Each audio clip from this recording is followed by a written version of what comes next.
Hello, True Health Seeker. I have some really exciting news. After almost 2 years of doing the Learn True Health podcast, over 200 episodes, and over 2 million downloads, it's become clear to me that for the Learn True Health podcast to continue growing and providing you with riveting holistic health interviews and videos with naturopathic doctors, I'll need the support from our community of listeners. The cost of each episode to produce is roughly $188. Between paying our staff, our part-time writer, and our full-time assistant, and paying our hosting fees for our 12 regular episodes a month, it costs $2,265 to create the show each month. So far, I've paid out of pocket for all expenses, but to continue to grow and expand the Learn True Health podcast, I just know that we together as a community can make the Learn True Health become something that's sustainable and that pays for itself. So I can avoid corporate sponsorships, so I can avoid commercials. In fact, I'd love to give you a commercial-free podcast. And in order to do that, you can support the Learn True Health podcast by becoming a Patreon. What's that mean? Well, patreon.com allows us to ask the community to contribute. You can contribute $1 a month. You can contribute $5 a month. At each level, I'm going to give lots of fun bonuses. In fact, I am launching the Learn True Health book club, where I send you a book, and as a community, we read it together and discuss it in our community forum on Patreon. And then we have an intimate Q&A webinar with the author, and our whole book club can ask the author questions. It's going to be a lot of fun, and you're going to learn a ton about your own health and healing, and you'll be supporting the Learn True Health podcast. I have so many wonderful projects in the works, interviewing and filming with doctors, naturopaths, and chiropractors, and other holistic health practitioners that want to teach you how the body heals and how the body works and what you can do, what supplements you can take, what dietary changes you can make, what herbal remedies, homeopathic remedies, what exercises you can do to support and stimulate your body's ability to heal itself and maintain optimal health and healing. And so I want to bring you all this great information. And to do that, I will need the support of the community. I'd love to avoid corporate sponsorships. I'd love to avoid commercials altogether. So please go to Patreon, search for Learn True Health, and become a supporter, become part of our community that supports the Learn True Health podcast. You can also go to learntruehealth.com, and in the upper corner, you'll see a place to click in the menu for joining and becoming a supporter, becoming a Patreon supporter. Thank you so much for being a listener of the Learn True Health podcast. I appreciate you so much. We're all on a journey to gain better health, and I know you'll love being part of the Learn True Health community on Patreon. Welcome to the Learn True Health podcast. I'm your host, Ashley James. This is episode 217. We're in for such a treat today. We have with us Kate Dewey. She's an amazing doula and birth educator. She has got so much to share with us. So this episode is perfect for women who haven't given birth yet, who have given birth, and also for the men who have women in their lives who want to give birth or are going to be giving birth at some point, because this information will help them. Maybe you aren't personally going to be pregnant, but the information can be something that is most interesting to learn. Especially Kate's going to be teaching us about pain and how to manage pain techniques during labor, which is fascinating, let me tell you. But also learning this so that you can pass on the information, because I'm sure everyone knows someone who's going to be pregnant at some point. So even though this might not directly apply to your life at this moment, it could be information that could be very relevant, but also really interesting. Kate, you are a very interesting woman. I had the pleasure of personally meeting you. And through a mutual friend, my mutual friend said, "You've got to get her on the show." She's also a listener. So shout out to Naomi, wonderful listener of the show. And she just sung your praise and said, "You're an amazing doula. You've got to come on the show." I love doulas. A doula literally saved my life during my birth. I won't go into my birth story because it isn't about me. It's about you and what you have to share today. But what I will say is my doula saved my life and maybe even my baby's life. And that is how important they are and how underutilized they are. So I'm glad that you not only are a doula yourself, but you are a birth educator and you're helping to spread this information. Welcome to the show. Thank you. I'm happy to be here. Yeah, awesome. Well, let's start by hearing more about your story. What led you to become a doula? Oh gosh, I get asked that question a lot. I think it actually started way earlier in my childhood than I think I even understand now. When I was a kid, my favorite movie was Look Who's Talking, and I used to love watching that birth scene. And I just thought I was that weird kid that loved birth and wanted to be a mom one day. And then my grandmother was actually a nurse on the labor and delivery floor at at a local hospital. And I used to love to go and visit her. And I'd sit there with a styrofoam cup of ice and I'd look at the babies through the window. And it was one of my favorite memories growing up. And so I just thought that I wanted to have babies one day. And then I grew up and I had babies and it didn't scratch that itch. I think I slowly realized through the birth of my first child that I needed to be in that room with women as they were giving birth, with families as they were becoming parents, and just helping support that whole transition to parenthood. And I have never looked back ever.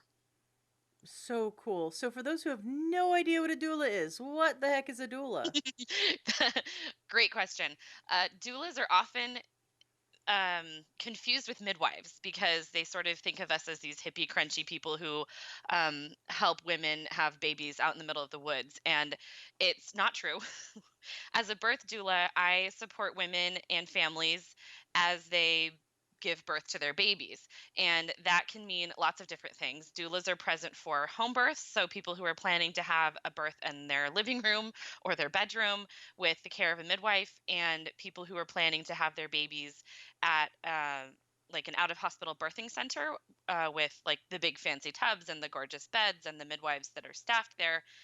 And we also help women in labor and delivery at hospitals. That's actually where I do most of my work, is supporting families as they are welcoming their baby in the hospital environment, because that's a navigation experience in and of itself. You know, understanding all of the options that are available to you in a hospital can be really overwhelming when it's your first baby.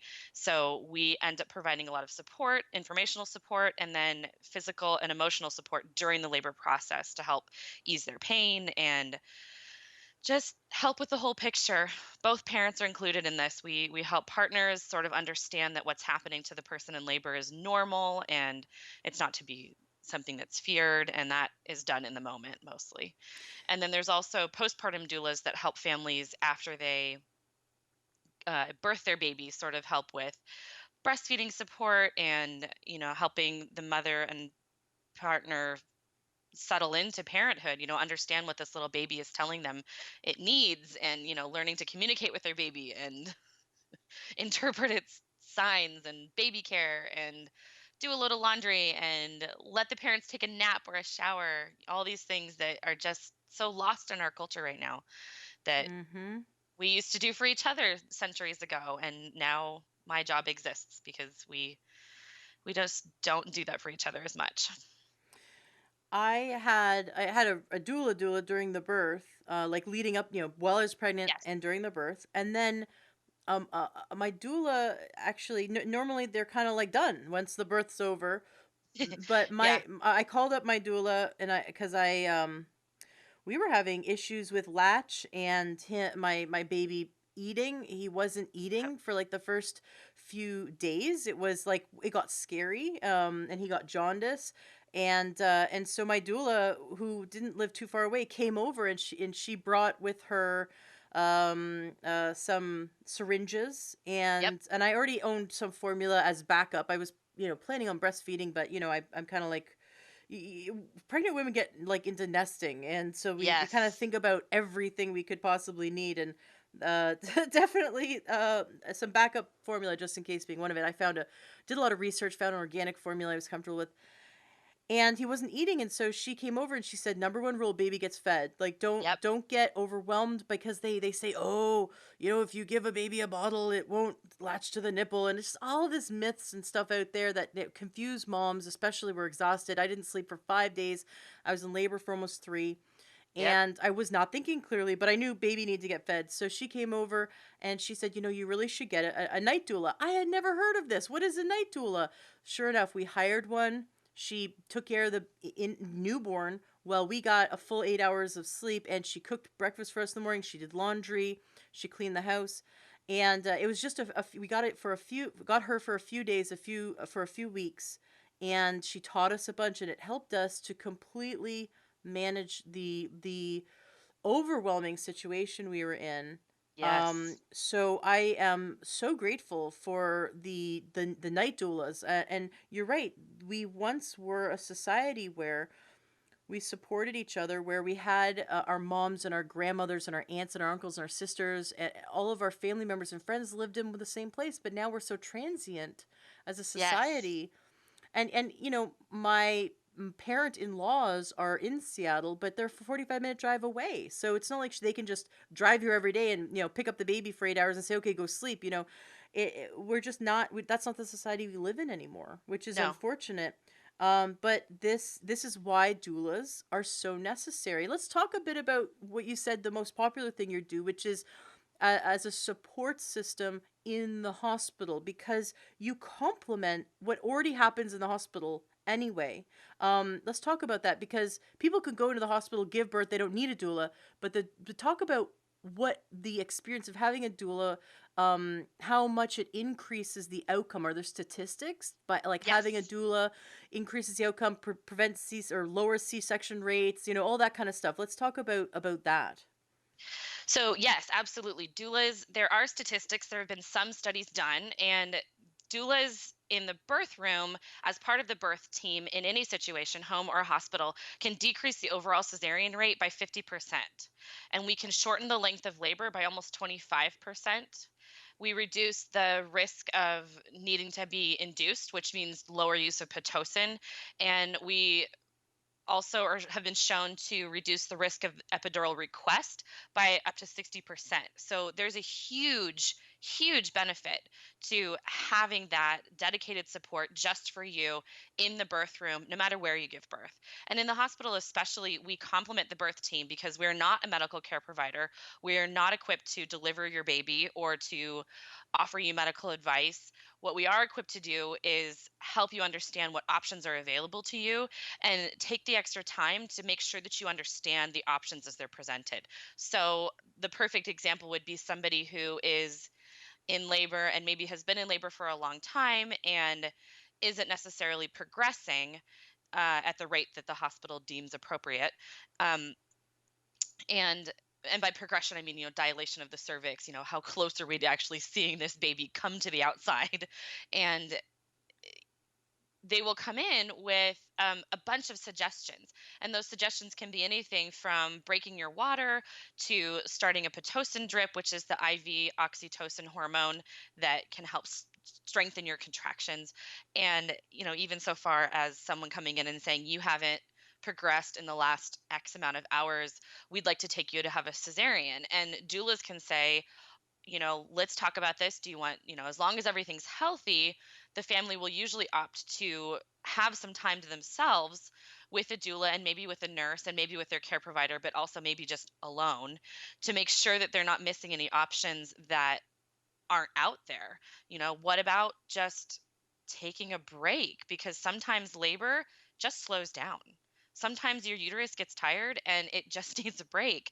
And as long as there's no infection risk and as long as the baby's tolerating labor fine, it can be totally normal to just take a break from labor and sleep for a little while.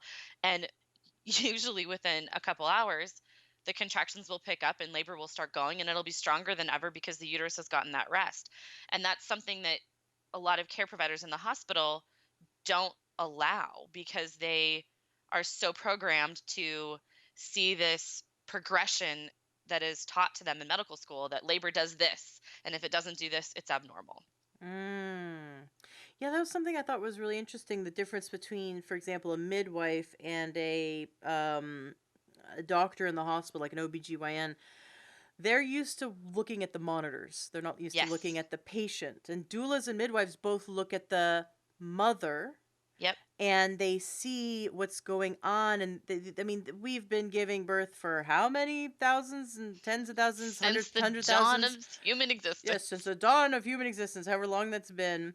Um, we we've been giving birth, and there are things that we've observed, the signs that are, when a woman's in distress or when a woman's having healthy labor, And labor can look really different from woman to woman. But if the doctor's trained to look at this is what normal is, like look at this box, this is what normal is, and look at these readings on the monitors, and they don't deviate.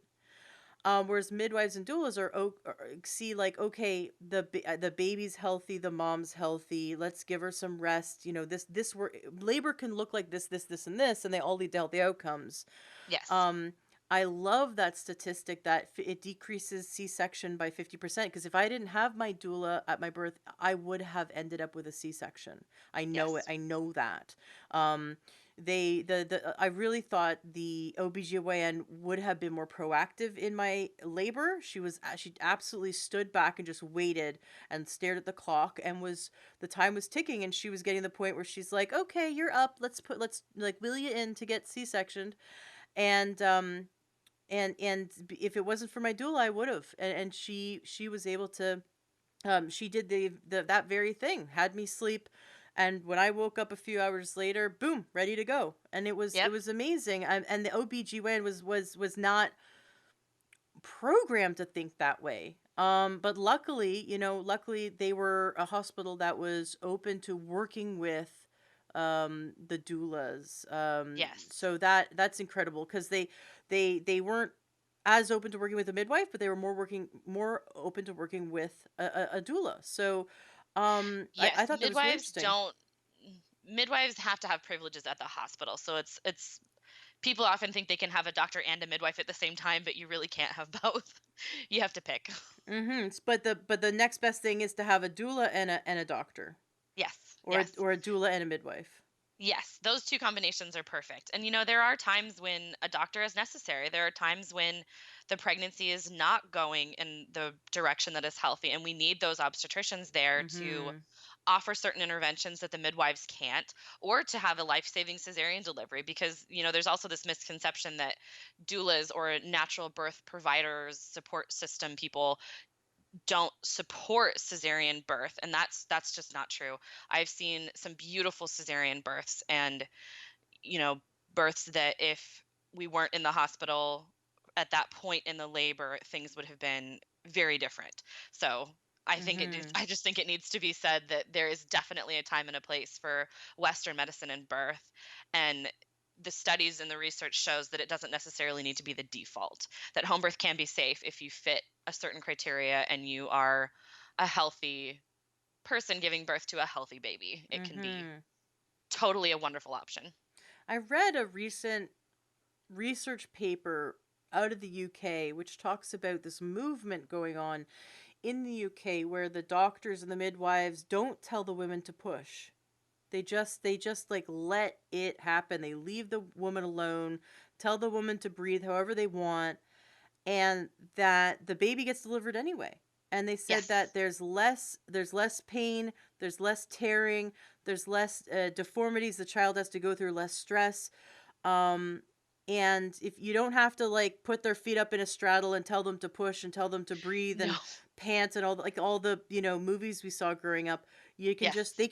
they can walk around, they can be in a tub, they can bounce on a big yoga ball, they can crawl on the floor, they can be standing, they can do whatever they want, however they're comfortable, and the baby will eventually come out. Yes. Absolutely. If someone is laboring without pain medication and they have, or if they have, an epidural that's sort of low dosed so they can still sort of feel the pressure from their contractions, they don't need to be told how to push. And that's something that's absolutely standard in the UK as well as here in the United States and in Canada with home birth and out of hospital birth or unmedicated birth with a midwife in a hospital. No one's going to tell her how to push. She just does it. It's this involuntary response to that stage of labor where all of a sudden you're bearing down and grunting, and it's a sign to us who are in the room that the cervix is completely dilated and it's time for the baby to come down. And they don't need to be told to push. They don't need to be told how to push. They don't need to be told what position to put their legs in. They just do it. And even if they don't add to it on their own, the uterus does the majority of the pushing on its own. It's a very, very strong muscle. And as it contracts, once it's dilated, it pushes the baby down and out. So the mother doesn't necessarily need to help, but for the majority of birthing moms, it's it's something that they do involuntarily. I love it. Now, you are not only are you a doula, but you became a doula educator. Can we talk about that? I'm sure there's listeners who are now perking up, going, "I'd love to become a doula. That sounds amazing." Tell us a bit about your story. So, first, obviously, you became a doula. What led you to want to become a trainer of other doulas? Sure. So I actually trained as a doula while I was pregnant with my second child. And prior to having my first child, I had been in nursing school because I had sort of had this epiphany that I wanted to be like my grandmother and deliver, babies in the hospital and be an OB nurse because I didn't necessarily know that this profession existed.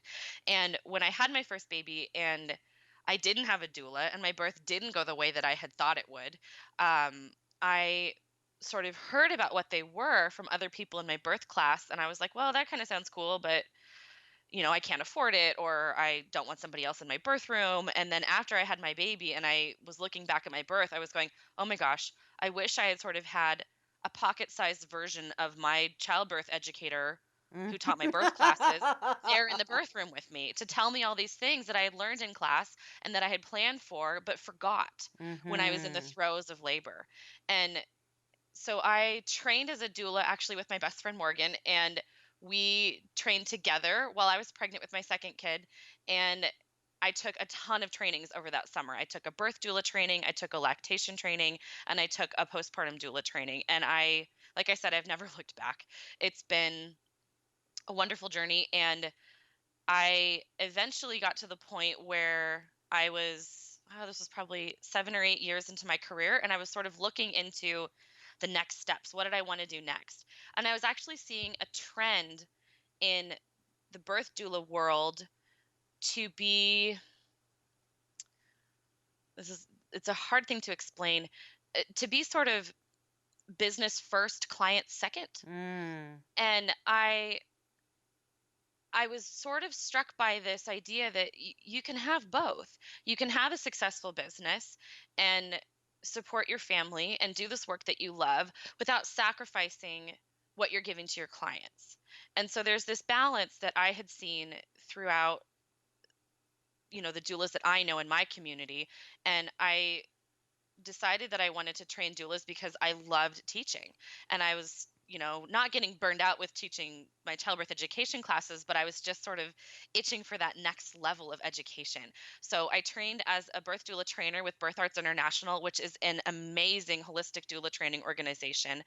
And they do birth doula trainings, they do aromatherapy trainings for doulas, they do postpartum doula trainings, breastfeeding counselor trainings, childbirth educator trainings, midwife assistant trainings, and they're all very accessible, which is something that I found to be to resonate with me as I wanted this training.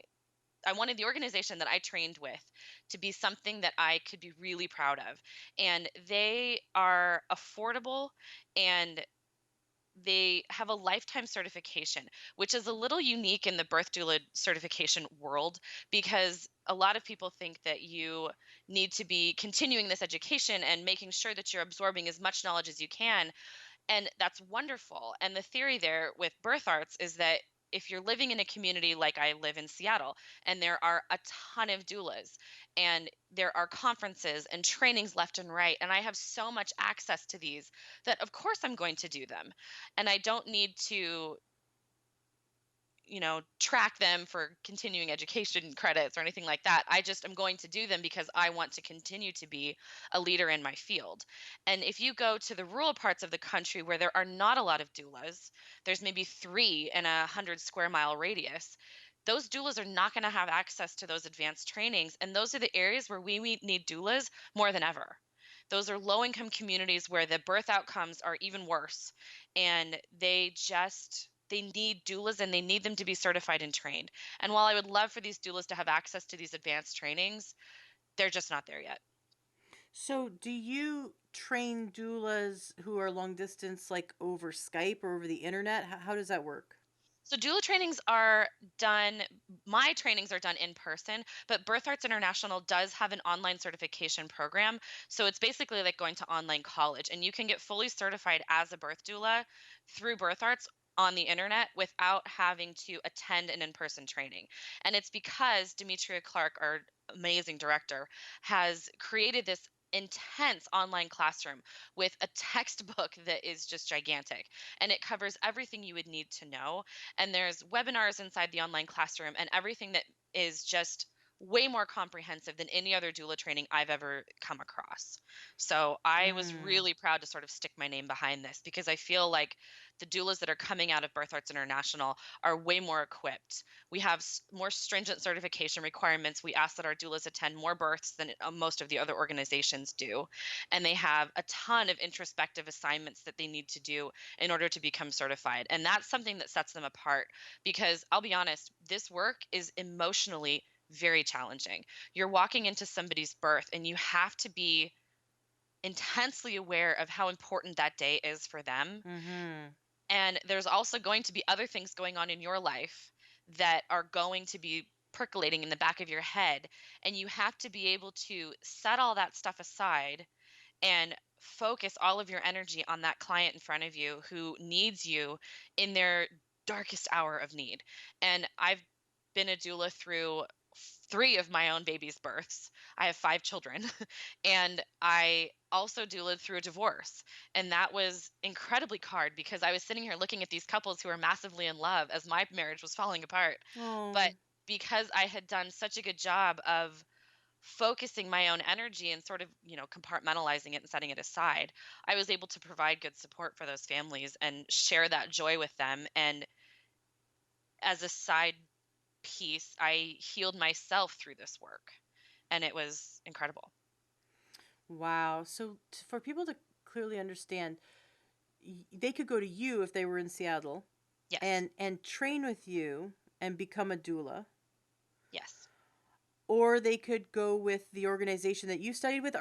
You're associated with that? Are you like a are you an educator through that Yes. organization? Maybe just could you explain how that works? Yes. So there are a dozen or so certified trainers through Birth Arts International, and they're sprinkled over the United States. So you can look in your area to see if there's a trainer if you'd like to attend an in-person training.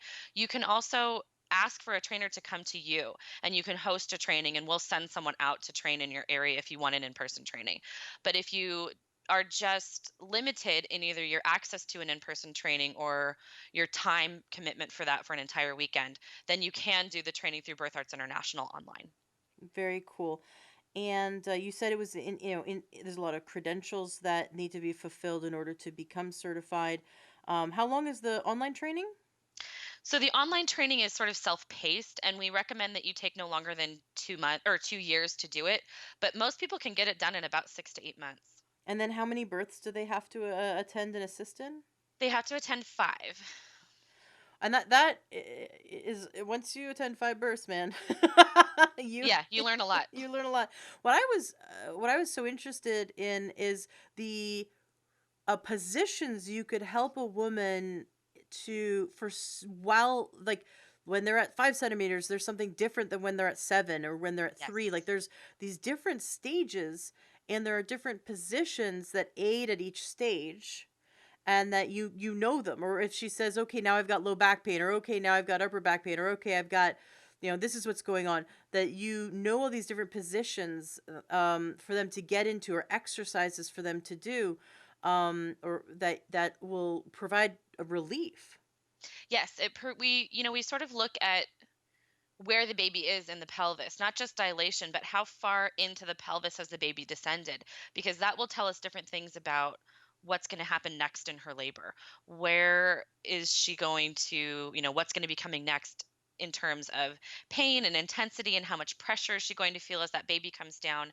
That's often something that's really surprising. We know that people feel pain during labor, but not everybody talks about the intense pressure as the baby comes down towards your bottom, and it feels like a bowling ball sitting on your butt. And it's something that people sort of clench their cheeks away from. And when doulas see people doing that, we kind of just go, hey, are you starting to feel some pressure there? Okay, that's awesome. Let that pressure sit there and just sort of, let your body melt around it so the baby can come down. We sort of see these instinctual movements that they do, and we interpret that as this next stage that's coming, and help them sort of understand that what they're feeling is normal, and that they have to just go towards it and through it in order to get their baby out. Now, if someone already has a midwife, why would they want a doula? Because the midwife is not going to be, I mean, midwives do some amount of that, they do a lot of it, but their job is primarily the health and safety of the mom and baby. So their job is going to be easier if there's a doula there. I mean, I was at a birth the other day, and the midwife was just like, "I'm so glad you're here. Like, I'm so glad you have a doula." And there's midwives I work with that absolutely require that their clients get a doula, Mm. and are like, because we help the midwives. We're often at the birth before the midwife, and so a lot of times, especially if it's a midwife I've worked with before, they'll be checking in with me saying, "Hey, where's this client at? How are they doing?" They obviously want to talk to the client too and make sure that they know that they're supported by their midwife, but they also want to get the doula's pulse on what this labor is doing. The midwife's like, "Do I need to come now? Do I have time to sleep?" And there's been times where I've, called the midwife myself and been like, "Time to come right now. Get in your car. Let's go. Baby's coming." Awesome. Now, sometimes men feel a bit, or I shouldn't just say men, but the partner, the Yes. other half, the other parent. The other half or Um, halves.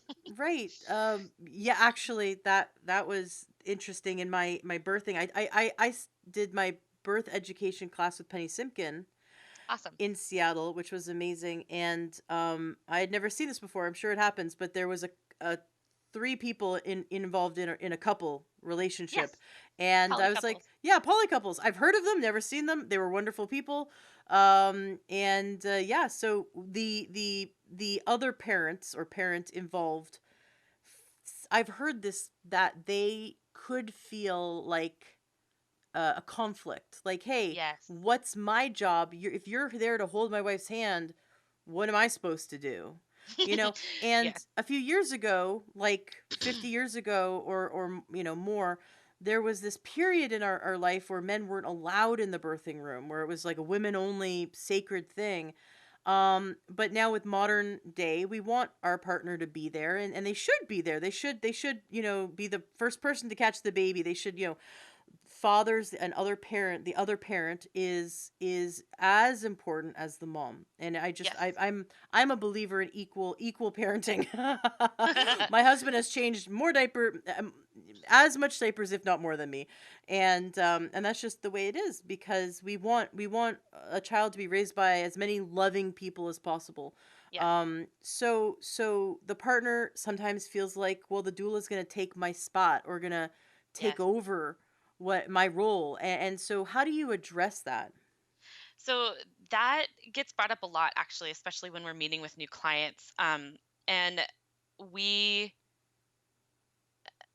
my partner and I, so I actually have, I mean, when I say partner, I'm talking about my doula business partner, Casey, because she and I actually have a shared call system. So we share all of our clients and we meet with them together. And then one of us will go to the birth and the other one will swap in if the birth is really long.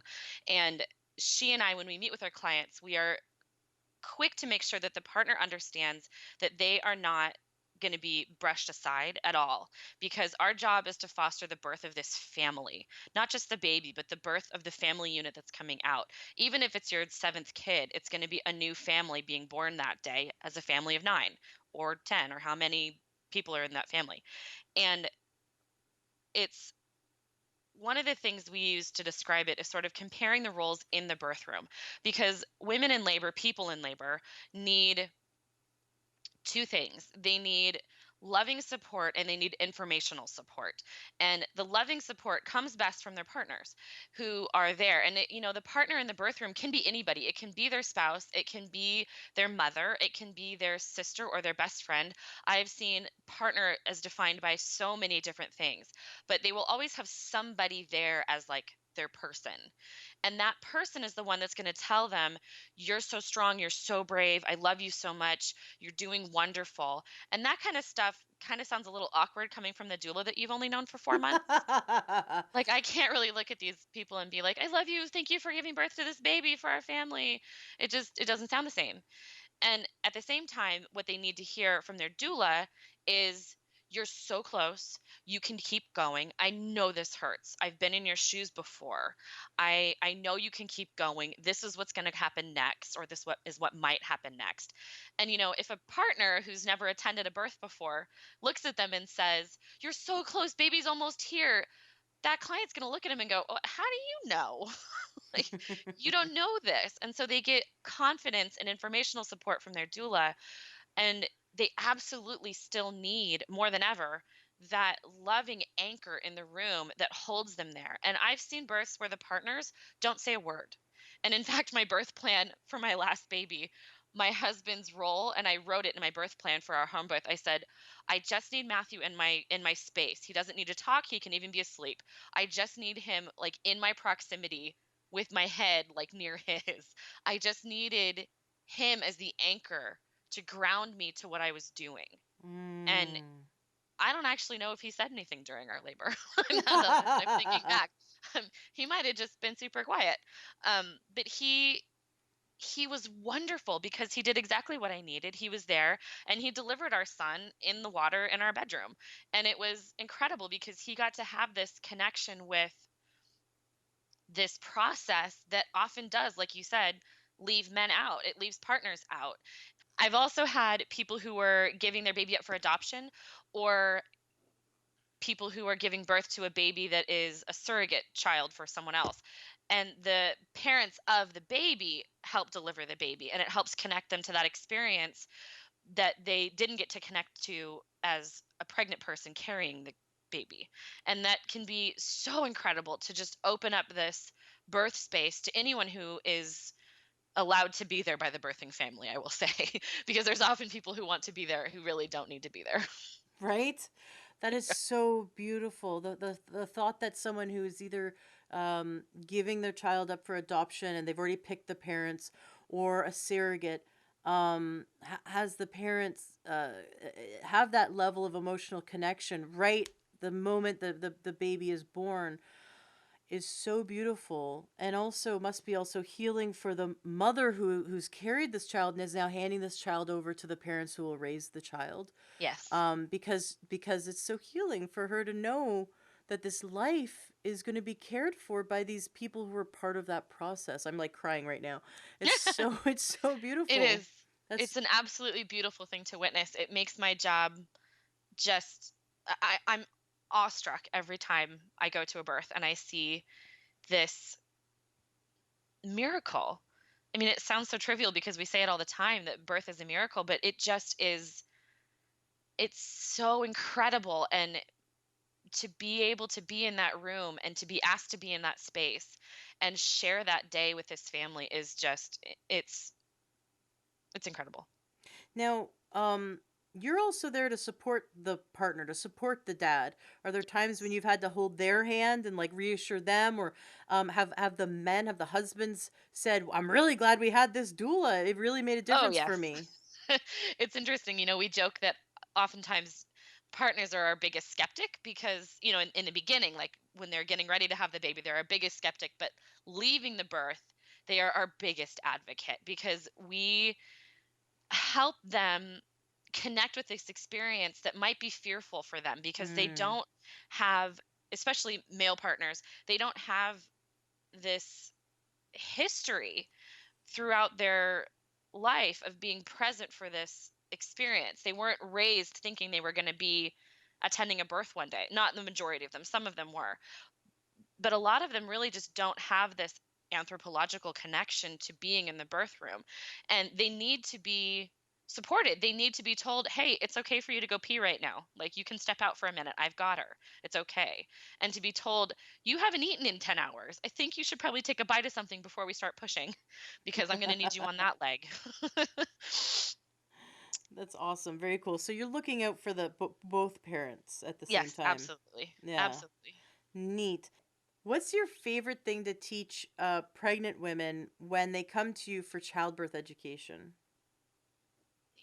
I think my favorite thing to talk about when I'm doing that is the building blocks of labor and kind of the way that the hormones flow in your body, because a lot of them are just things these people don't know. They know that birth is going to be painful, they know that it's going to hurt, but a lot of their knowledge of birth comes from either Hollywood, which does an absolutely terrible job, Mm-hmm. or it comes from their cousin or their sister or their friend who had an awful birth experience and felt the need to dump it on this poor pregnant person sitting in my class. And so they hear all these horror stories and they're very scared. And a lot of people who are approaching, especially their first delivery, are terrified of what's going to come and what their body's going to do. And the childbirth education platform that I use is called Confident Birthing, and it was developed by Kendall May, who's an amazing educator. And she has this format throughout her class of busting fear with education and knowledge. Because once we understand how birth is supposed to work in your body, you aren't afraid of these things as they come up. Once you're aware of them, they don't scare you. Mm. What are the more common things that when you bring the awareness to let them know about these certain aspects of birth, does their fear go away? That would probably be just the contractions, like how the contractions flow throughout their body and what the onset of labor looks like. Because a lot of people think that, you are sitting around one day and then all of a sudden you feel a pop and a gush and your water breaks, and then you're all of a sudden doubled over in pain. And I think in 300 births, I've seen that happen once. So it's one of these things where we need to educate them and tell them that labor is going to look different than what you think it's going to. It's going to look like slow, crampy stomach flu almost. And so once they sort of understand that that's going on, when it then happens to them a month or so later after they're done with the class, they're not afraid of it because they kind of go, "Oh, that's right. Kate talked about that in our class. I feel kind of like I have the stomach flu, but it's low in my belly and it hurts." And that's right. She said I'm supposed to go to sleep now. Okay, I'm going to go to sleep. And so it's this sort of thing that helps them understand that labor looks very different than we often think it does. And also that it's not as scary as we think it is because our body's equipped to deal with it. One of the best aha moments in the class is when we talk about endorphins and what that does in our body. And I usually try and tie it back to some personal experience that they have, like someone who's a marathon runner or a hiker or CrossFitters often are really good with this because they have experience with doing strenuous physical activity. And for the first 10 or 15 minutes of that activity, you kind of hate life. Like you don't understand why you decided to get on the trail and tie your shoes and run that morning because everything hurts and you just want to go back to bed. But about 10 minutes into that run, you get that second wind. They call it the runner's high. And it's this rush of endorphins that dulls your perception of the pain throughout your entire body. And that's exactly what happens at multiple points during a labor is that you will have contractions that get stronger and stronger, and then these endorphins that are created in response to pain. So you have to have the pain first before you get those endorphins. Once they kick up a level, your endorphins will just flood through you and make you feel like you can do it.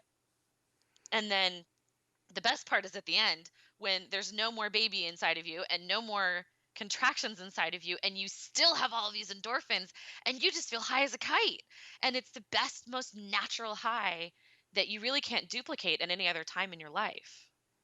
Wow, and you've got your baby to hold on to. And you've got this baby that looks kind of like you and kind of like your partner if that's who you made it with, and it's it's cool. It's really cool. That's so awesome. It's very cool. You've got a technique for pain. Let's talk about that. The gate control theory of pain management. I'd love for us to understand. You obviously probably described some of it right now. A little bit, but the gate control theory sort of acts like it's different. It's sort of this idea that you can disrupt the pain signals to your brain by using other stimuli. So the way I describe it in class, so I'll ask you, when you get a mosquito bite, what do you do? Scratch it Why? because it itches. Yeah, but what does the scratching do? Does probably piss it off. Yeah, it pisses it off. What it's actually doing is sending your brain a signal that is more pleasurable than the itch. Itching is sort of rated as the worst thing that our brain just can't take it. It does not like itching. It really, really hates it. So by inflicting pain where that itch is, which is really scratching, that's what you're doing. You're inflicting pain where the scratch is, where the itch is. The brain goes, oh, look, pain. I'd rather pay attention to that. And so it feels better. It's a very strange thing that we do because we inflict pain upon ourselves to make ourselves feel better when we have an itch. And that same theory can be done in labor but you're not using pain to combat pain. It's this idea that the uterus is giving you such strong, painful contractions. I don't sugarcoat it. I'm not the one that's going to tell you that labor isn't painful. It hurts, but you can handle it. And it's these strong, strong, painful uterine contractions. And those nerve bundles go from your uterus to your lower back and up your spine to your brain. And if you can inflict other stimuli like touch um, on the lower back, because that's sort of farther up that highway of nerves, then the uterus kind of goes, oh, that's nice. And it pays attention, it pays less attention to the contraction pain and more attention to the back massage you're getting. Or some people will use a TENS unit that sort of creates this like buzzing sensation of it's an electronic nerve stimulator on the skin that disrupts the pain signal to the brain. And the gate theory, we use that in labor to sort of say, let's just use all five senses. You can have somebody in labor standing leaning up against a bed all by themselves in a dark room with nothing and no help, and they're going to be very scared and they're not going to manage their pain well. But if you take that same person who's leaning forward over a bed and they have a doula pressing on their back and they have, soft music that they like or crazy music. I've seen every type of music. You pick your own favorite music to have during your birth, playing throughout the room to sort of help disrupt those audio signals. And you have maybe some aromatherapy going in the room, or maybe the massage oil the doula is using is scented with something you like. I loved mangoes in my labor. I loved mangoes. I had mango drinks. I had mango lotions. There's mango everywhere. And maybe they have their partner, forehead to forehead with them, telling them encouraging things like, you can do this, you can keep going. And, we're working in all five senses, everything that they can use: touch, taste, sight, smell, everything. Oh, that makes so much sense. During my labor, I have Spotify, and we brought a big Harman Kardon Bluetooth speaker. Yep. The nurses actually made fun of us because my husband had to do 3 trips to the car to bring everything in to the labor room, and they're like, "Are you moving in?" Because I had packed suitcases, literally suitcases, to go into our hospital. We had a great birthing suite. The OBGYN said that she had given birth there too, and she said, okay, you want room, it was like 103 or whatever it was, and we got it. We got the room, and all the staff said this is our favorite room. It's like not too big, it's not too small. It's like it's the perfect room. And we moved in. We brought coolers of food. I didn't know what I would want in labor, so I brought everything. Like, I just over prepared. I brought I love it. blankets and, oh yeah, and all the essential oils and the music. So we had Spotify, and I thought I would be jamming out to Enya. Are you kidding me? The only thing I wanted to hear was the sound of rain for like almost 3 days straight. 24/7 had to be the sound of rain. And if it was off, it would freak me out. It had to be on, and it was like the only thing, like the only sensory, like sound, that helped me with the pain. It was, Yep. I figured I had to like go through about 100 different choices, and I figured out, I was like, oh, that gives me relief. And then we played with the essential oils, and then it turns out they got to a point where I couldn't eat anything, but I was hungry and I knew I had to eat. And so my friend suggested, she was a naturopath. I was fortunate to have a naturopath stop by a few times during labor, and she said, let me go get you a smoothie. And it was this one type of smoothie at this one smoothie shop, and I lived on it for 3 days. And it was like, I can't even remember the taste of it, but I know it had a very specific taste. It was some like, soy, probably mango, Yeah. spinach, Fruity and kale. protein. Yeah, exactly. And avocado, like whatever. But I lived on that one smoothie, and that gave me relief, and the 1 or 2 essential oils was giving me relief. And you're right, and I had the massage and the craniosacral therapy, and But I was very particular. Like I figured out really fast what it was, and it did bring relief. And the lack of it was more painful. So I had Oh, to have yes. it. It was very interesting. My body knew right away what I needed and what I wanted. And so to be open to and be prepared for, to have all these different modalities to fill the senses, is do doulas help in the preparation Yes. for that educate their clients so that they know to have all these things? Yes, yeah. So most doulas meet with their clients at least one or two times before the birth, and that's what we're doing. So my partner and I at these visits, we're making sure that the family is prepared for labor, that they have the right things packed, that they are thinking about, foods that they're going to want to eat in labor because you burn so many calories in active labor and you need to be eating. But often, like you said, you don't want to. Your digestion is slowed because all the blood flow is directed to your uterus. So you don't really want to eat a whole lot, but what you need to be eating is things that have calories in them. So smoothies are perfect. We love it when people bring smoothies. And I've had people bring blenders to the hospital because they're going to like make their labor smoothie there. And, making sure, when I talk about picking your favorite music to have, I always say pick your second favorite music because you might not always want to associate it with that intense pain. Like I can't listen to Jack Johnson anymore. It's Aw. such a bummer because it was playing on this loop. Actually, it's really just one CD, but I had this, my husband was playing it on a loop during our first birth, and they thought I was paying attention to it, but I wasn't. And they thought that I needed it to play, so they played the same CD for like 24 hours, and I can't listen to it now.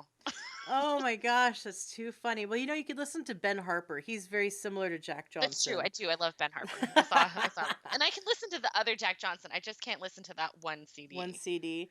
It's so funny. Hopefully it's not But the one with the banana pancake song. I don't think so. Okay, good. That's the best song. I don't know. I But don't know. I won't listen to it. well, I mean, and we've had people listen to, every kind of music. There's been Christmas music in July because that's what brought her joy. And, Aw. it's sometimes they want heavy metal because they want to move. And I've had people, I'll have people go up and down the stairs to try and help move labor along. And, we need to get some like tribal drums going and twerking as you go up those stairs because you can totally twerk your baby out. I've seen it. Very cool. Can you twerk during birth though? Yeah, absolutely. She was twerking during contractions. But It I did mean, one. can she twerk before she starts labor? Yeah. I heard of a gold medal athlete that did running during the entire pregnancy, and all the doctors like, no, it's bad for you, and she's like, are you kidding me? We've been running forever, and she healthfully ran the entire pregnancy and gave birth to a healthy baby.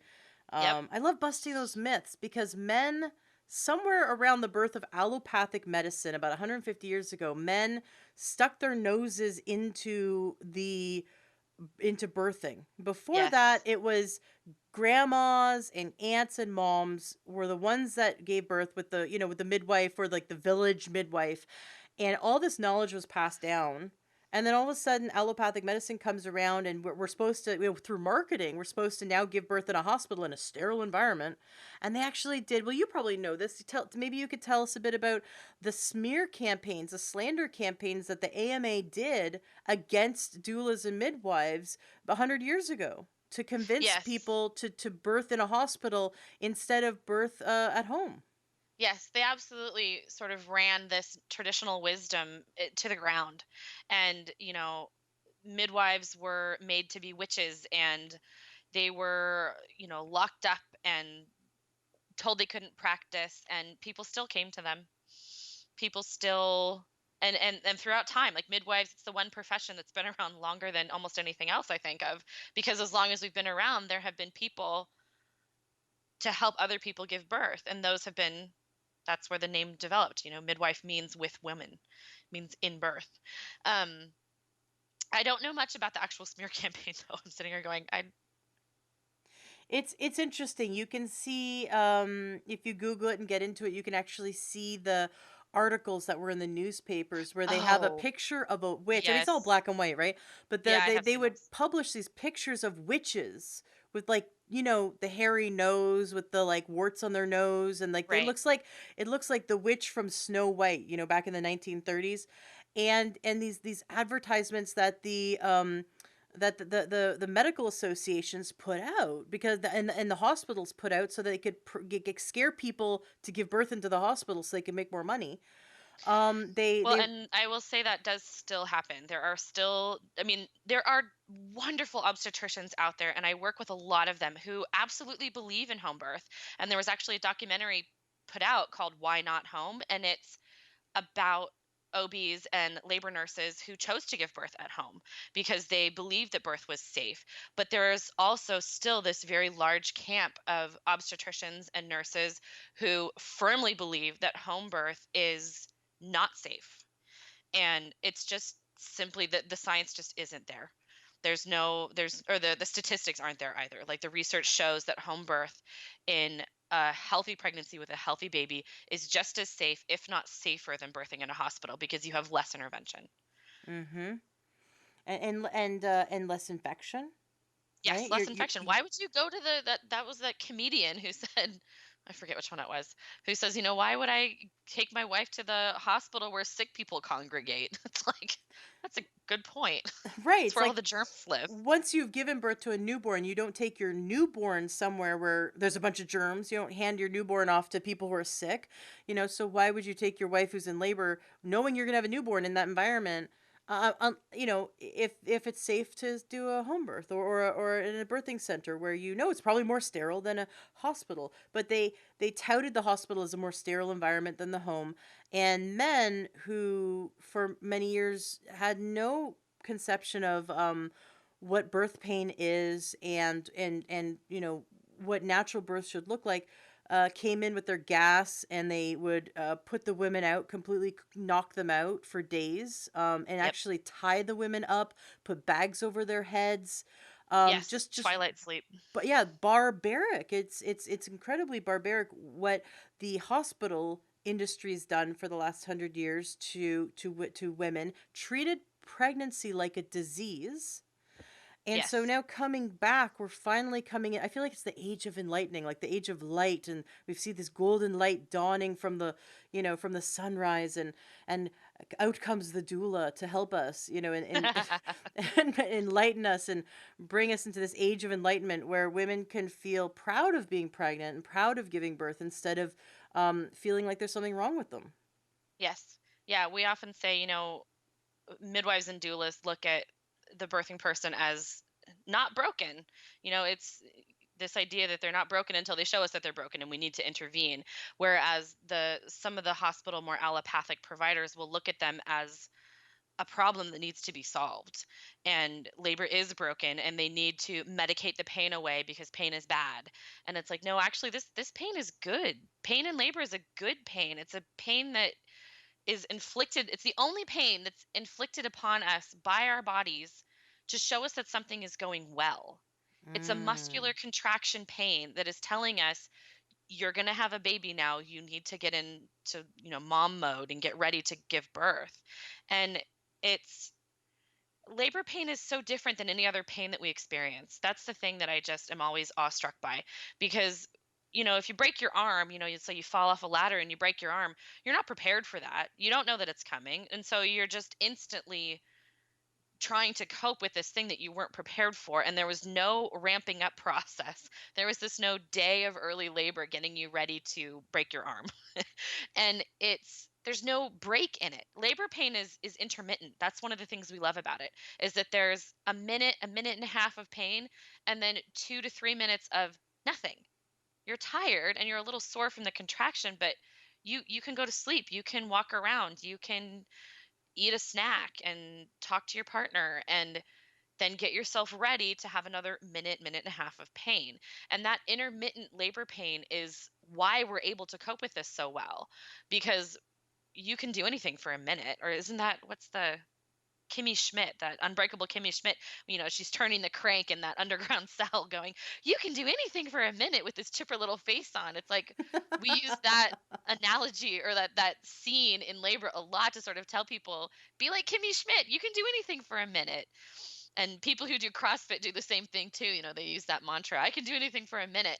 And it works really well, to try and pull from these other experiences in their life to sort of help tailor their labor to something that's going to work well for them. That's probably my favorite part about my job, is meeting with families and meeting with people who are getting ready to give birth and say, you know, what's worked for you in times of pain throughout your life? What's your personal experience with pain? Because that's going to influence how you labor. And not necessarily people who think they have a high or low threshold for pain, but it's, what do you do when you're in pain? I remember my sister used to snap her toes. She used to like click her toes when she would have like pain as a kid, like when she would have the stomach flu or something. She would click her toes back and forth. And when she gave birth to my niece a year and a half ago, I saw her start to click her toes.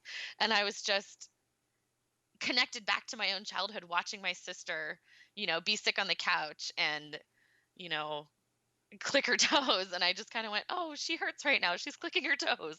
But we use our own pain coping experiences from our whole life to bring our babies to the earth, and it's cool when you And connect it that way. and the breathing really helps. Like I did hypnobirthing and breathing. And Yep. so I'd be sitting up in bed, chipper, talking to my husband and our doula, and we'd be just laughing and chatting. And all of a sudden, I'd feel the wave of labor come on. And I learned in the hypnobirthing to relax. So then we'd be like, I'd be mid sentence, and all of a sudden, my face would just like close my eyes, my face would go calm, my head would go down, my shoulders would go down, my hands would go down. I'd take a deep breath and I just relax into it. Just completely like let it happen, let the wave happen. And my husband laughed so hard and said, "It looks like she just ran out of quarters." And I started laughing so hard, and that was so painful. I could not Yes, stop laughing, but that you can't. it hurts so It much to hurts laugh during a so contraction. much to laugh during a contraction, and I was like, I wanted to hit him. He wasn't close enough. I would have been like hitting him. I couldn't stop laughing because every time I went to relax, I just remembered what he said, kind of like like that little machine you put the quarter in, the little monkey's dancing, and then it runs out of quarters. The monkey like just Yes. relaxes. Yeah, every time I went to relax, I thought of that and I just started laughing hysterically, which, and laughter usually is fun and good for pain, but not during labor. It was incredibly painful, but incredibly funny. Yes, And it is. yeah, and we could have so much fun during it. So, d- I love that message. Yeah, it's painful, but it's also incredibly easy. If you are prepared and if you have the support and you realize that you're going to get breaks, which are so needed. And when you have that support of especially of a doula, but of people who have been there before you, Yes. like that really helps because I didn't know what to expect, right? And so that's another reason why doulas are so fantastic. When you get interviewed by new clients, so let's say all of us here, the listeners and myself, we're all a prospective new client. What are some really key points that you like to teach a new client going into this, or maybe a potential client who hasn't hired you yet? What are some common things that we should know about you and about hiring a doula? Well, usually in the interview, my partner and I talk about, what we can bring to their labor, because they're basically sitting there in front of me going, "Okay, sell me. Why am I going to hire you?" And my partner Casey, she's phenomenal. She's my other half. She and I we partnered about 3 years ago, and we did it so that we could bring more to our clients and also decrease the stress of on-call life ourselves. And that's sort of a new thing that's happening in the birth doula world, is this idea of a partnership. The vast majority of doulas are solo practitioners, and they have their own client load and they go to all the births, but if they are sick or at another birth, they have to send a backup. And I've done that. I did that for the first 7 years. It was a great way to practice because you really fall in love with every client sitting in front of you. And I resisted partnership for so long because I didn't want to miss any of the births that were sitting in front of me. And finally, when I had had so many kids that I really need to be home more than I was, I finally submitted to Casey, who had been pestering me for years to partner. And I said, okay, let's do it. Let's do it. And it's been wonderful because our clients get a full package between the two of us. We're both birth doulas and we're both childbirth educators. So a lot of our clients will end up taking our childbirth education class as a way to get to know us a little bit better before the birth. Casey's also a licensed massage therapist. So she can offer massage during labor, but also during pregnancy and postpartum as well. And I do postpartum support. So our families sort of get this full package between the two of us, covering everything they might need that a doula can typically offer. And they love that. And the other thing that's nice about partnership is just the idea that I was at a birth the other day and I knew that if this went on for more than 12 or 15 hours, which is super, super normal, I was going to have relief because Casey was going to come and she was going to take over and I was going to be able to go home and sleep for a little bit. And our clients like that because they're getting a fully rested doula at every point during their labor. Because she and I have both been to those long births. And when I say long, I mean 50, 60 hours with very little rest and not a hot meal. And I'm starting to smell funny. And it's not the best for our clients to do that. And eventually I reached the point in my career where if the client, as a solo practicing doula, if the birth went on too long, I would call in a backup so I could get a break. But now Casey and I have this structure where it's a built-in backup. And so clients usually when they're meeting with a doula want to know that kind of stuff. They want to know what kind of things the doula sitting in front of them can offer. They want to know the doula's experience level and their training. And they want to know what it's going to look like when they hire you. Paint a picture for them. Tell them, these are the visits. Here's what we're going to cover in the visits before you have your baby. Here's what I'm going to do for you in labor. And it's usually not a specific answer. When clients say, what do you like to do? Like, what's your favorite coping technique? And I'm like, I don't know. My favorite coping technique is your coping technique. My job is to sit there and help you find what works best for you, not to try and tell you what's going to work for you. If they're out of ideas, I can give suggestions, but for the most part, I'm just watching their labor and sort of saying, "Hey, you seem to be swaying your hips back and forth during contractions. I think that's probably good. You should do that next time. I think it's helping you." And just sort of help them be aware of what their body's trying to do on its own. Because the body knows how to give birth. We just have to let it. Mm. So you're the birth coach. Yep. Very cool. Very cool.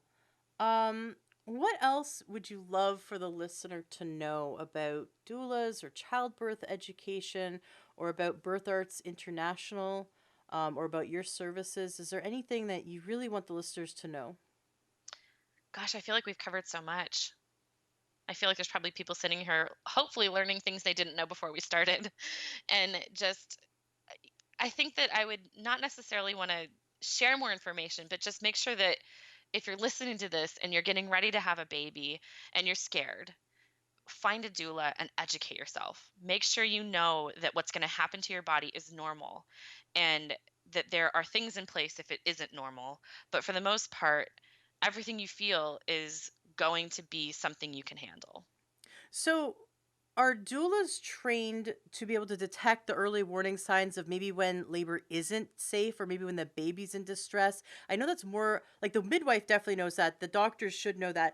But does the doula also can the doula be the early warning system also? No, to be short, we are not able to diagnose anything. And that's the biggest I think that is a misconception with doulas is that people will often hire me thinking that they then don't need or they'll interview me thinking that they don't need to then find a care provider and I have to say wait wait wait wait wait no no no, you still need to have a midwife or a doctor. We complement them, but we are not trained to diagnose anything with fetal heart rate or anything like that. There will be things like if we see, if her water breaks and she calls us and she says, "My water broke," and, it doesn't look clear, the fluid looks murky. That is something that we know just from experience and training that the care provider needs to know about. And so if I'm at a birth before the midwife gets there and the water breaks and there's a lot of junk in the fluid, that baby's first poo, meconium, then I'm calling the midwife saying, "Hey, there's meconium in the fluid. It might be something you need to be aware of." So we're providing the information to the care provider that we know is important, but it's also something that the midwife would know when she got there anyways. So it's not something that is necessarily. Are there any other circumstances Yeah. besides meconium where you might pick something up and be able to pass that on to the doctor or the midwife because you're an extra set of eyes? Doulas are not necessarily trained to assess any abnormalities with the labor or the health and safety of the mom and baby. That's definitely something that needs to be known, that doulas are there for emotional and physical support of the labor. But part of our job is also to make sure that the labor continues to progress. And so throughout the labor, if we notice something like a labor pattern that's coming in pairs where you'll get two contractions back to back and then a long break, and then two contractions back to back and then a long break. That's a sign sometimes that the baby just isn't facing the right direction. The head's down, it's in the pelvis, but instead of looking towards the right hip like it's supposed to, it sometimes is looking straight ahead towards the front of the pelvis.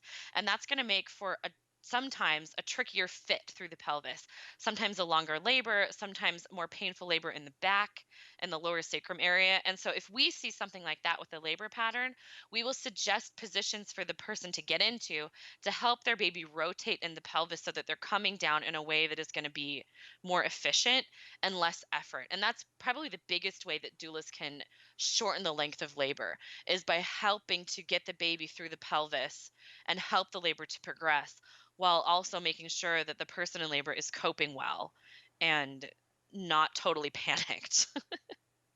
Ah, that makes sense. So although you're not allowed to diagnose, this isn't about diagnosing or treating anything, but where your expertise are is you can through observation see where the labor is getting stuck and help the mom Yes. to get it unstuck.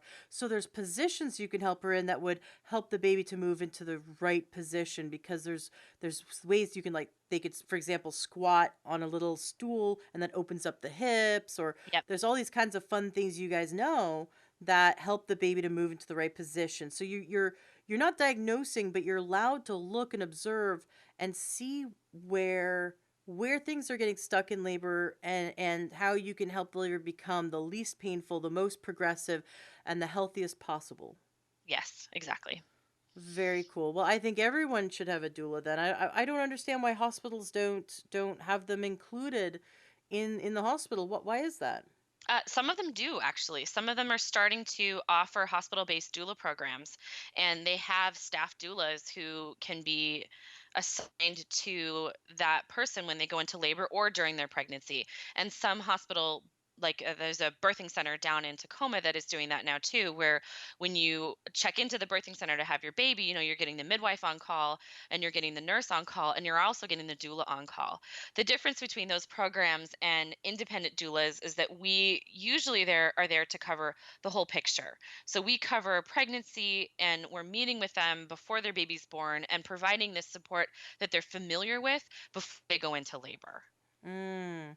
Yeah, I loved how my doula helped me identify what I wanted in my birth plan. I thought that was really Yes. cool meeting with her the first few times and talking about my concerns and talking about, like you said, the coping strategies. And I felt it was so calming and relaxing and such a stress relief to have that experience.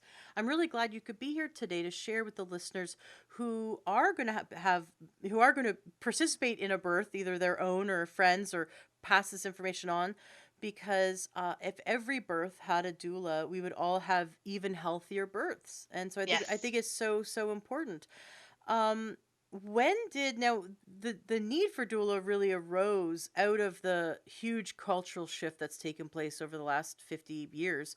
When did doulas get started? When did this whole movement get started? And now it's obviously it's international. But what where did this kind of evolve out of? Well, that it evolved with Penny Simkin. She's sort of the first doula. You are one of the lucky few that actually got to interact with her during your birth classes. And she actually taught my very first birth doula training 9 years ago. And it was phenomenal to learn from her. And she started decades ago as a physical therapist, attending labors and trying to sort of observe what people in labor do and how you can fit through the pelvis, how you can get the baby to fit through the pelvis, what people in labor need to do in order to move and breathe and cope well.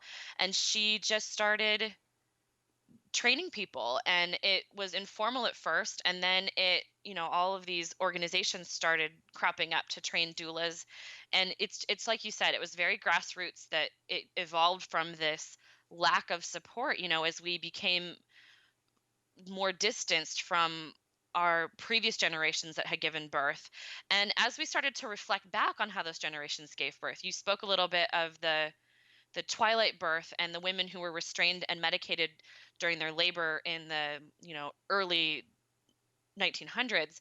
That was my grandmother. My grandmother gave birth like that, and I looked back at that and I said, oh, I don't want to do that. But because of that disruption in the societal norm of labor, these women in that generation lost the ability to help us learn how to cope with labor. It got cut So, off. There was, for millions or thousands or whatever, how many years we've been on this earth, it was passed on, all this information, generation, generation, and just in one generation, it was taken away from us because the hospitals came in, and so we had this generation skipped, yep, and this information was lost. And so the doula is the rise of needing to fill that void of all this information that we lost from our great grandmother, who yep, could have passed it on to us had that doctors in the hospitals and the AMA and the allopathic system had not come in with their marketing and taken that from us. yes, absolutely. Our our our society was robbed of this wisdom, and we're having to learn it again. And it's still there. I mean, there are threads of it that survived, and it's why it's so important that we document how these births used to be, and how we can continue to make it be as it was 200 years ago. I mean, honestly, it sounds really weird, but I would love it if my job didn't exist. I love what I do, Mm. but I would love it if we just were there for each other and had this wisdom and didn't have fear. But as it is, my job exists to be a voice of confidence and fear elimination in a world where people get pregnant and don't know what comes next. Right, because we used to grow up around being around other pregnant women, and because the family unit was so tight and the neighborhoods were so tight, that as women we grew up around it and we learned as we went, and it was a natural process.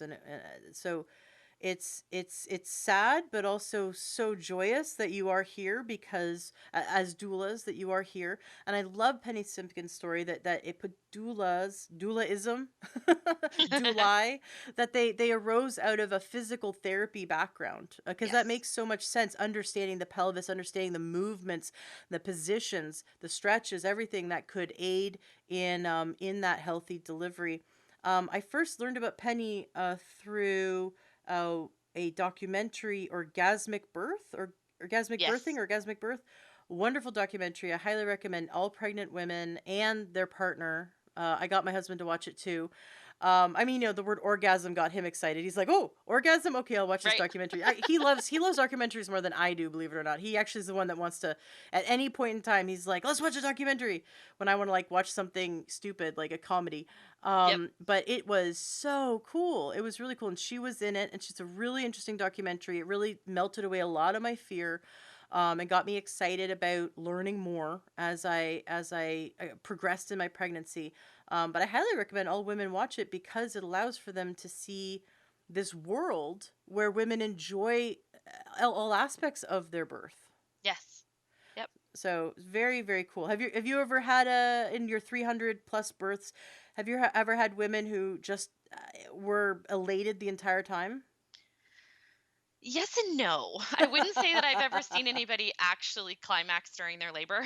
um, but there are definitely aspects of it where, because if you are and if you're in an environment where that endorphin and oxytocin can flow, and you're one of those people that's just really susceptible to it, then even with that pain going through your body, you can still experience that euphoria and that joy during your labor. So I've seen aspects of it, but the title of that documentary is a little misleading because it Just a little, makes you just think just a yeah. little. But it's great, Um, because we have to stop thinking of it as this painful thing that needs some pain meds, needs a yeah, epidural. Like, so I know so many women who say, "Oh, I'd get an epidural. No, there's no way I wouldn't get an epidural. I hate pain."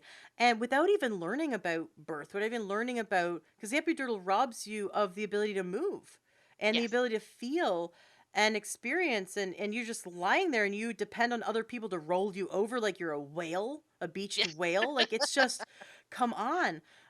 Yes. So, if you can do it without an epidural, it's fantastic. All you get to walk around. It's great. You get to go to the Yes. bathroom on your own. You don't need a catheter. And And a lot of people don't know that. A lot of people think an epidural is just like a simple shot in your back and then you can't feel anything. They don't understand that the epidural is a package. It comes with a bladder catheter and a blood pressure cuff and an IV, and it's not just a shot in your back. It's a very thin flexible catheter that stays in the epidural space outside of your spinal column, and it's continuously giving you a drip of these heavy duty medications. And while that is a fine way to give birth, like, people can have beautiful medicated deliveries, especially if there's a lot of fear or trauma leading up to their birth, then medication is the way they need to do it. But they don't understand often that there's also pain that they're going to need to deal with before they get to the point in their labor where they can have an epidural.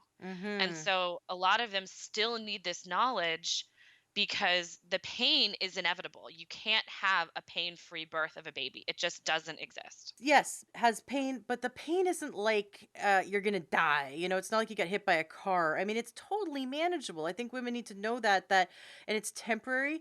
And it was like, for me, it was like, in the moment, it was excruciating. And the second the baby came out, I turned to my husband. I said, I want to do. I think it was during late, actually during pushing, at the very end. I said to him, I want to do this again. I love Yep. this. This is amazing. I want to do this again. And he's like, "Really?" He's like, "After that, after all that labor?" I'm like, "Yeah, I want to do this again." Still during labor at the very end, I was like, I love this so much. I'll do it again. I want another kid. Like, I already want another kid. Yep. So if a woman could turn around and immediately want another kid after doing it, it can't be that bad. It's, Right? yes, there's like a little There's bit a of pain, but and at the time, during it, it might be like, "Oh my God, it's the worst thing in the world." The second you give birth, you're like, "I got to do it again. I love this." Yep. I hated being pregnant. I wasn't one of those people that loved feeling the baby move or any of that. I am, and all of my friends and and especially the midwives that have tended to me throughout my births will tell you that I'm like the worst pregnant person. I'm miserable. But I love giving birth. And yes, it's awful and it's intense and it's strong and you are impressed instantly by how strong your body is that you didn't even Mm. realize you had this power in you. And I've given birth 4 times and I would totally do it again. I just don't want to do the pregnant thing again. The I love what Penny Simpkins said in her documentary, um, the orgasmic birth one, that she was in, because she talked about how abuse survivors of horrific, like, incest and rape, how birth, and a natural birth, was their time to take back their power, Yes. and became this moment that was incredibly healing, that shed their past, that shed all the victimhood and the pain and the suffering, and the things that were done to them, because it was this incredibly empowering moment where they saw how strong they were, that it was their body, they were in control, and something just clicks in the brain. So those who have been through abuse end up having an incredibly healing experience as a result of birth. Yes, they can, especially if they have support. And there are extra trainings out there for doulas. And Penny teaches one locally too about when abuse survivors give birth. And there are books about it that I encourage all doulas to go and read because you're going to come across these clients and they might not disclose their history to you, and it might not come up until they're in labor. And so we all need to be prepared to support them if these abuses come up. That's really beautiful, that doulas also have that emotional training Yes, to support the absolutely. mom on that level. I think that's really wonderful. Well, thank you so much for coming here today and shedding light on this topic. It's thrilling, and I know you actually told me there's some other women practitioners, like naturopaths and midwives in the area, that you would love for to be on the show. So we'll Yes. continue this series of information around birth and around pregnancy to best support a healthy baby and a healthy mom and a healthy family, um, you know, during and after labor. So I'm looking forward to interviewing those experts that you'd like, that you recommend to come on the show. But thank you for coming on the show. Now, we got to make sure that listeners know, especially if they're local or in Seattle, or they know a friend that's in Seattle, they should know about your website. So let's talk about your website, letitbebirth.com. Any resources on your website you'd like to let people know about? It's just what we do. It's Casey and I and our birth team, and there's the postpartum work that I do is listed on there, and access to Casey's massage calendar is on there, and any of the birth doula trainings that I'm offering in the area, and advanced doula trainings as well, because there's a lot of doulas who are curious about Birth Arts International, and they might be certified with another organization, or they might be uncertified and looking at certification. I offer trainings for them that are more appropriate for them as experienced birth workers as well. I'm also working on a grief and loss doula training, because there are lots of times when grief and loss throughout the life of the pregnant family comes up during birth, and that needs to be the doulas need to be educated about what the process of grief can look like, both with just different experiences with grief and loss throughout their life, and also with what happens when tragedy happens and you have a bad outcome and an infant loss. So Wow, so during their doulas are also prepared or trained to support the mom if that were to happen?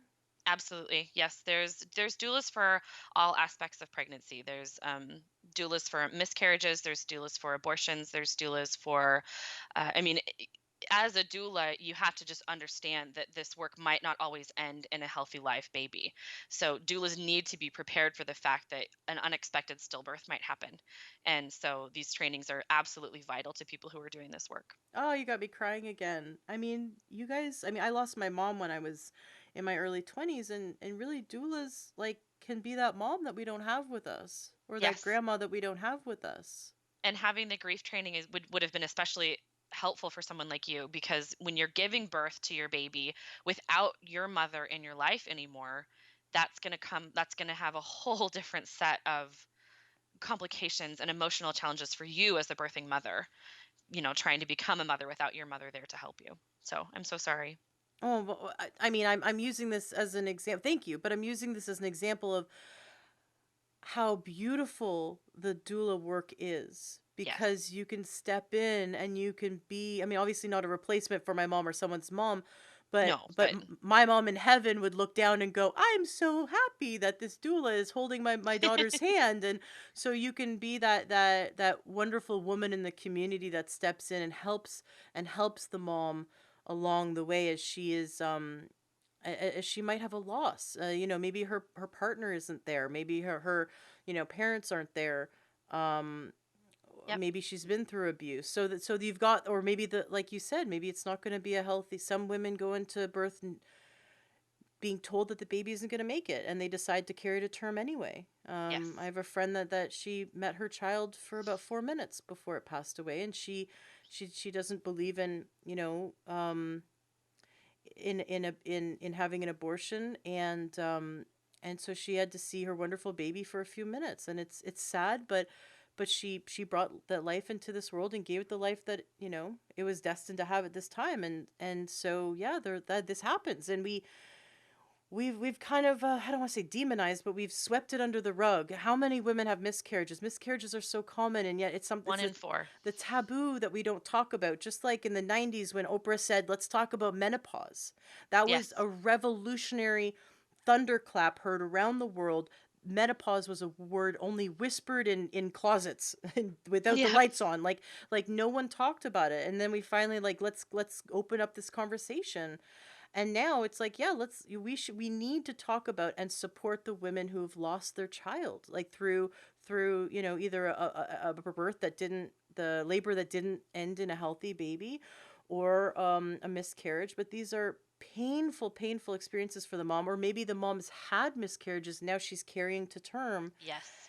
and for the doula to support her emotionally because she's so afraid of losing this one. Yep. And Absolutely. that emotional support decreases stress, and decreased stress leads to a healthy pregnancy.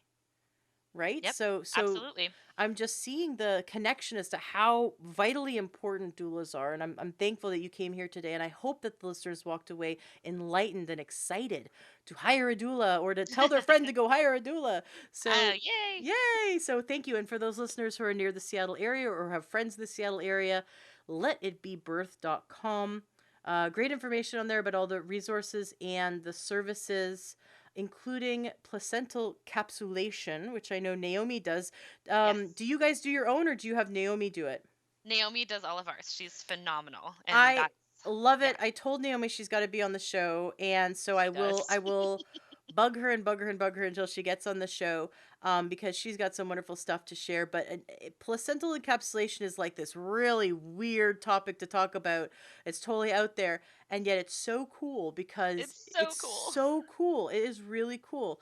So I got my placenta encapsulated and made into a homeopathic tincture, and the Yes. other day I had to use it for the first time. Like, he's like 2.8 years old, and it worked. It was really cool. So the little tincture Yes. worked, which, I mean, I had no idea it would work, but I was like, okay, well, whatever. I'll try it. So there's like a lot of weird science around the placenta, and I'm excited to have medicine around the placenta. I'd love to have Naomi on, but she's the practitioner you guys go to for when you're clients want placental encapsulation. So that's exciting. And Yes. you guys offer a bunch of other services, so that information's all there. Well, thank you for coming on the show. Please Thank come you back. so much for having me. This Yeah, was fun. this was great. And come back to the show if you have any new information to share. And please send all of your wonderful holistic practitioners our way to interview. I'm just thrilled to bring this information to the listeners. Awesome. I want to tell you about something I really believe in, which is nutrition. On my show, I get to talk to specialists throughout the entire health universe: chiropractors, herbalists, naturopaths, mental and emotional health coaches, and licensed healthcare providers. Amazing pieces to the puzzle we call health. All of these, of course, are supposing that you're actually eating. We, we eat to get all the raw building blocks our body requires. And that's where the problem starts. There's no more food in our food, right? I think everyone knows about the deficiencies in our soil that our food is grown in. Those deficiencies are passed down to us unless we can supplement. Which brings me to takeyoursupplements.com. These people work with my go-to doctor, my go-to naturopath, for all my supplements. I've used them for 7 years. My family and I love them. They work. And if you'd love to address your nutrient deficiencies and figure out what supplements are right for you, then you definitely want to go to takeyoursupplements.com. You put in your information, and within 24 hours, one of their health coaches contact you, and for free, will talk with you and figure out exactly what supplements are best for you, the highest quality for the lowest price that fit into your budget and address your nutrient needs. They're amazing coaches. I've known them for years. I love them. They're wonderful people. They have a huge heart, and they really want to help you to dial in your supplements and your diet and your lifestyle to achieve your health goals. So go to takeyoursupplements.com and put in your information now. That's takeyoursupplements.com. You will be very happy you did.